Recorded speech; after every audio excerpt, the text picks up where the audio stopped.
있습니다. 자, 이런 가운데 이번에 비례만으로 12석 제3당 위치를 차지하게 된 조국혁신당의 조국 대표는 마찬가지로 연일 윤석열 대통령을 겨냥해서 굉장히 수위 높은 발언들을 이어가고 있습니다.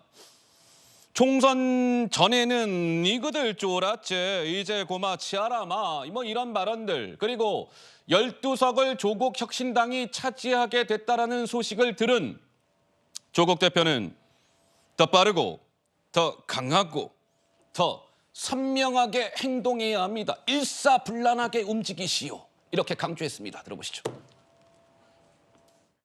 제가 표준어로 하면 어감이 살지 않을 것 같아서 제가 부산 사투리로 한마디 하겠습니다. 너희들 쫄았지? 부산 사람 말고는 못 알아듣기 때문에 이제 고마 치아라마! 우리는 오늘부터 바로 행동해야 합니다. 선거운동 기간 내내 말씀드렸던 바와 같이 더 빠르고 더 강하고 더 선명하게 행동해야 합니다. 골든타임을 놓치면 안 됩니다. 네, 그런데 조국 대표가요, 어제 윤석열 대통령한테 제안을 하나 했습니다. 야, 근데 제안을 하면서도요, 굉장히 좀 표현들이 좀 수준이 높습니다. 자, 윤석열 대통령은 정적을 때려잡으면 아마도 이재명 민주당 대표 등을 말하는 것 같은데, 자, 이재명 대표 등을 때려잡으면 총선 승리가 아마 무난하다고 생각을 했을 겁니다. 그런데 그거 실패했습니다. 꼴잡하고 얍실한 생각입니다. 공개 회동 자리. 그러니까 조국 대표가 윤석열 대통령에게 제안을 했다는 것은 이겁니다. 만납시다. 우리 지금이라도 당장 만나. 뭐 이런 겁니다. 공개 회동 자리에서 조국 내가요, 예의를 갖추면서 윤석열 대통령에게 단호하게 하고 싶은 말이 있습니다. 라고 이야기했습니다. 단호하게 하고 싶은 말이 무엇인지는 모르겠습니다. 어쨌든 공개 회동을 제안했습니다. 전지현 변호사님 한 말씀 하실까요? 대통령이 그렇게 한가한 자리가 아니기 때문에 만나자고 한다고 바로 만나드릴 수는 없는 거고요. 네.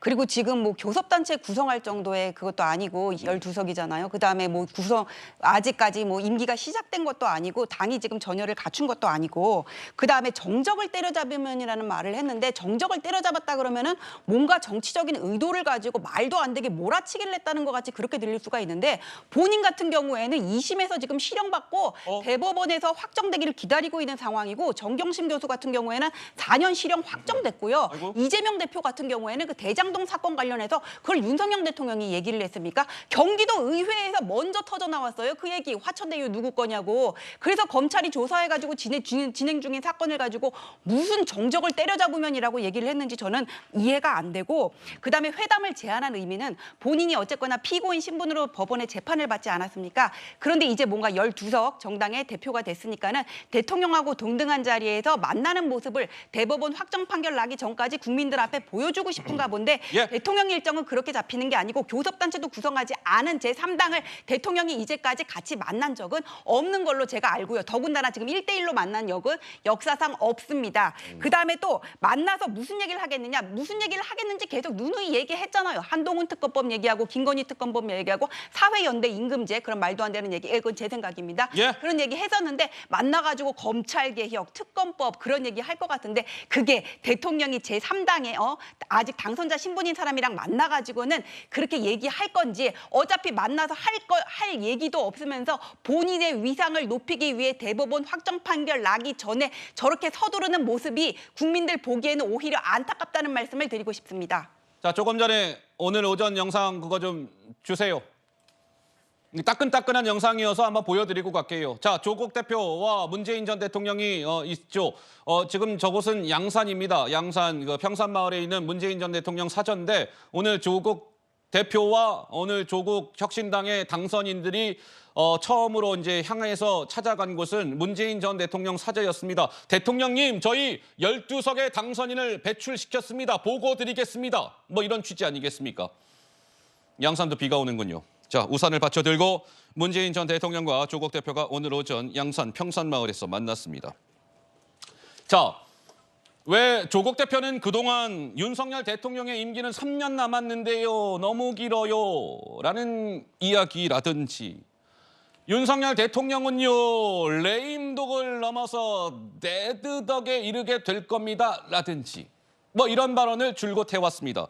이번 조국 혁신당에서 국회의원이 된 황운하 당선인은 윤석열 대통령의 탄핵을 다시금 거론을 했는데 먼저 황운하 당선인의 최근 목소리가 준비가 되어 있습니다. 들어보시죠.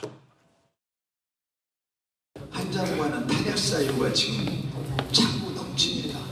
우선 한 장관이 전국을 돌면서 사실상 선거운동을 하고 있습니다. 공무원의 정치적 중립을 위반한 퀸도 탄핵 사유입니다.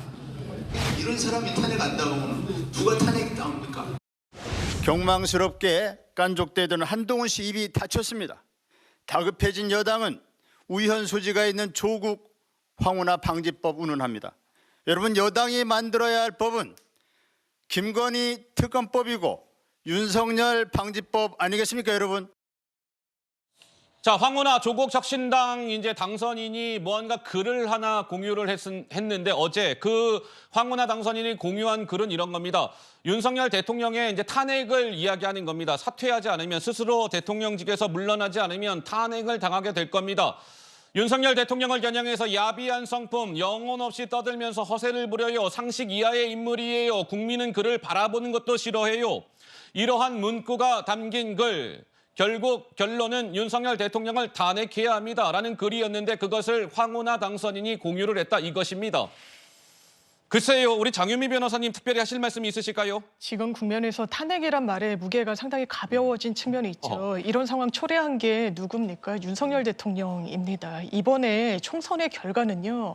이 국정 운영에 대한 낙제점이라는 것을 부인할 수 없습니다. 부인해서도 안 되고요. 예? 내각제 같았으면 정권 교체가 될 사안입니다. 예. 그런데 여권에서 분위기 어떻습니까? 왜 조국 전 장관 만나지 못합니까? 정의당이든 원내교섭단체 구성하지 못했어도 3자 대면이든 4자 대면이든 지금 윤석열 대통령이 그런 거 가릴 처지는 아닙니다. 왜냐하면 국민의 준엄한 명령이 야당과 협치하라는 겁니다. 5년 내내 이 여서야대 국면에서 국정 운영해야 되는 사상 유례가 없는 대통령이 일단 돼버렸습니다. 그렇다면 어떻게 해야 됩니까?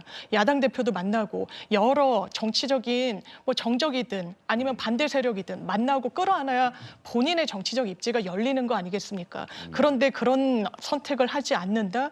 그리고 총선과 관련한 입장 표명도 단순히 국무회의에서 모두 발언하는 정도로 그친다.